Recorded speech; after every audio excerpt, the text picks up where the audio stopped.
दोस्तों, द्वारका नगरी एक ऐसा धार्मिक जगह है जिसे भगवान श्री कृष्ण अपने खुद के हाथों से बनाए थे। द्वारका नगरी को 7 प्राचीन नगरियों में से एक मानी जाती है। द्वारका के अलावा 6 और नगरी का नाम है मथुरा, हरिद्वार, कंचीपुरम, उज्जैन, वाराणसी और अयोध्या। कुछ लोग द्वारका को द्वारावती के नाम से भी जानते हैं। द्वारका शब्दों में द्वार मतलब दरवाजा और का मतलब स्वर्ग, यानी द्वारका का मतलब है स्वर्ग के दरवाजा। द्वारका आज के गुजरात का एक जिले है, पर क्वेश्चन है ऐसा क्या हुआ था जिसके कारण द्वारका नगरी पूरी तरह से डूब जाते हैं। दोस्तों, हम इसका ही जवाब जानेंगे आज के इस वीडियो में, इसलिए वीडियो को लास्ट तक जरूर देखें। और आप अगर चैनल में नए हैं तो चैनल को सब्सक्राइब करके बगल वाला बेल आइकन दबा दीजिए। तो चलिए शुरू करते हैं आज का वीडियो। द्वारका नगरी को श्री कृष्ण के निवास भी कहा जाता है। महाभारत की कहानी के अनुसार जब श्री कृष्ण कंस को वध करते हैं तब जरासंध मथुरा में स्थित यदुवंश को खत्म करने की सोची और अवसर में जरासंध यदुवंश के ऊपर बार बार आक्रमण करने लगा। यदुवंश के ऊपर जरासंध द्वारा किए गए हमला 16 बार नाकाम रहे। 16 दफा हमला करने पर यदुवंश के हालात कुछ अच्छे नहीं थे। इसे देखते हुए श्री कृष्ण ने सोचा कि अगर जरासंध और एक बार हमला करते हैं तो यदुवंश को संभाल पाना मुश्किल हो जाएगा। इसलिए श्री कृष्ण मथुरा से सबको ले जाने का फैसला करते हैं। मथुरा से निकलकर श्री कृष्ण ने ऐसी एक नगरी की स्थापना की जिसका नाम है द्वारका नगरी। कहा जाता है भगवान श्री कृष्ण अपने मित्रों और सज्जनों के साथ वहाँ पर खुशहाल जिंदगी जीते थे। समय बीतता रहा, ऐसे ही 36 साल तक द्वारका में श्री कृष्ण राज करे थे। भगवान श्री कृष्ण के मृत्यु होने के बाद द्वारका नगरी पानी के नीचे चले जाते हैं। पौराणिक कहानियों में द्वारका डूबने का 2 घटनाएं उल्लेख किए गए हैं। पहले माता गांधारी के द्वारा श्री कृष्ण को दिए गए श्राप और दूसरा है श्री कृष्ण के बेटे शंभु को दिए गए कुछ ऋषि मुनियों के द्वारा श्राप। कहानी के अनुसार श्री कृष्ण के द्वारा कौरव को हराने के बाद जब हस्तिनापुर में युधिष्ठिर का राज तिलक का आयोजन चल रहा था तब कौरव के माता गांधारी उनकी 100 बेटे खोने का जुर्म श्री कृष्ण के ऊपर लगाता है और श्राप देते हैं कि जिस तरह कौरव वंश का विनाश तुम किए हो ठीक उसी तरह यदुवंश भी खत्म हो जाएगा। और दूसरा कहानी के अनुसार महाभारत युद्ध के 36 वर्ष बाद द्वारका नगरी में बहुत असूचित घटनाएं होने लगी। उनमें से एक दिन नारद मुनि, विश्वामित्र और कुछ ऋषियां द्वारका में आए, जहां पर यदुवंश के कुछ युवा ऋषियों के मजाक उड़ाने की कोशिश की।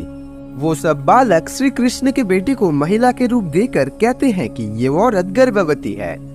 इस बात की सच्चाई जांच करने के लिए एक ऋषि तपस्या करी और फिर देखा कि ये एक पुरुष है जिसको महिला सजा के उनके सामने लाया गया है। इससे सब ऋषियां अपमानित महसूस करने लगा और श्राप दिया। ऋषियों ने बताया कि इस गंदे मजाक के कारण शंभु अपने पेट से एक लोहे का मुसल जन्म देगा और उस मुसल से सिर्फ श्री कृष्ण और बलराम जी ही छुटकारा पा सकेगा। ये बात सुनने पर श्री कृष्ण कहते हैं ये बात निश्चित रूप से सच होगा, क्योंकि उस समय में ऋषियों के द्वारा दिए गए श्राप निश्चित रूप से घटित होता। और ठीक उसके एक दिन बाद शंभु एक मुसल का जन्म देता है। जब ये बात राजा उग्रसेन को पता लगता है तब वो उस मुसल को लेकर समुद्र में फेंक देते हैं। पर इसके बाद से ही द्वारका में बदकिस्मती बढ़ने लगा, जिससे द्वारका में हर दूसरे दिन तूफान होने लगा और इंसान से ज्यादा जुए का संख्या बढ़ने लगा। एक ऐसा समय आ गया जब यदुवंश के लोग पाप करने से भी पीछे नहीं हटते। यदुवंश के ऐसे परिस्थिति देख के श्री कृष्ण समझ गए थे कि अभी से ही माता गांधारी के श्राप सच होने लगा है। एक दिन श्री कृष्ण यदुवंश के लोगों को नगर घूमने की आदेश देते हैं और बात मानते हुए यदुवंश के कुछ लोग समुद्र के किनारे घूमने आते हैं। घूमते समय सात्विकी कृतवर्मा का मजाक उड़ाते हैं। तब कृतवर्मा जवाब में कुछ ऐसे बोलते हैं जिससे सात्विकी गुस्सा होकर कृतवर्मा को हत्या कर दिया। इसके कारण सात्विकी को सब लोग घेर लेते हैं और तब उसको अकेला देख के शंभु सात्विकी को बचाने के लिए उन लोगों के खिलाफ युद्ध में भिड़ जाते हैं। इस युद्ध के परिणाम के अनुसार 2 लोग एक से अधिक लोगों के साथ युद्ध करने पर हार जाते हैं और उन दोनों का भी मृत्यु हो जाता है। अपने संतान को खोने के शोक में श्री कृष्ण अल्प मात्रा में कुछ घास उठाते हैं और तभी वो घास मुसल में बदल जाने लगा। श्री कृष्ण के हाथ मुसल देख के यदुवंश के सब लोग आपस में लड़ने लगा। श्री कृष्ण के सामने द्वारका वासियों का मृत्यु होने लगी। तब श्री कृष्ण बलराम जी को उस स्थान में रहने के लिए कहे और द्वारका में वापस चले आए। वापस आके अपने पिता वासुदेव को पूरी घटना सुनाई और बोला कि उनके लिए बलराम इंतजार कर रहे हैं और भगवान श्री कृष्ण वहाँ से चले गए। समुद्र किनारे बलराम जी के पास जाके देखा कि बलराम जी समाधि में बदल चुके हैं। इसे देख के भगवान श्री कृष्ण टूट पड़े और शरीर छोड़ने का सिद्धांत में पहुंचे। शरीर छोड़ने के लिए एक पेड़ के नीचे भगवान श्री कृष्ण ध्यान करना शुरू कर देते हैं। कुछ देर बाद एक शिकारी शिकार सोच के एक तीर भगवान श्री कृष्ण के पैर में चलाता है। कुछ समय बाद वो देखते हैं कि वो भगवान श्री कृष्ण के पैर हैं, जिससे वो शिकारी बेचैनी में आ गए और तब भगवान श्री कृष्ण ने साया के रूप में उनको शांत किया और हवा में गायब हो गए।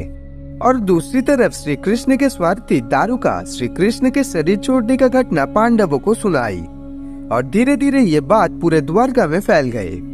तुरंत अर्जुन अपने मामा वासुदेव के साथ मिलने के लिए द्वारका आए। भगवान वासुदेव ये घटना जानने के बाद टूट पड़े और कहा कि पूरे द्वारका वासियों को कहीं भी जाने की बंदोबस्त करो, क्योंकि द्वारका समुद्र में डूबने वाला है। यह सुनते ही अर्जुन श्री कृष्ण के घर वालों और द्वारका वासियों को लेकर इंद्रप्रस्थ की ओर रवाना हो गए।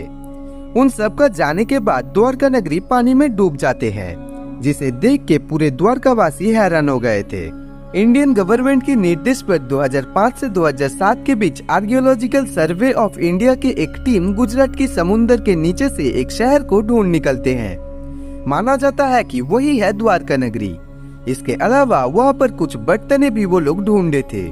माना जाता है समुद्र के नीचे खोजा गया ये नगरी 9000 साल की पुरानी है। दोस्तों, इस वीडियो के ऊपर आपका राय क्या है कमेंट में जरूर बताएं। वीडियो अगर अच्छी लगी है तो लाइक करें, चैनल में नए आए हैं तो सब्सक्राइब करें। तो मिलते हैं जल्दी कोई नए टॉपिक के साथ।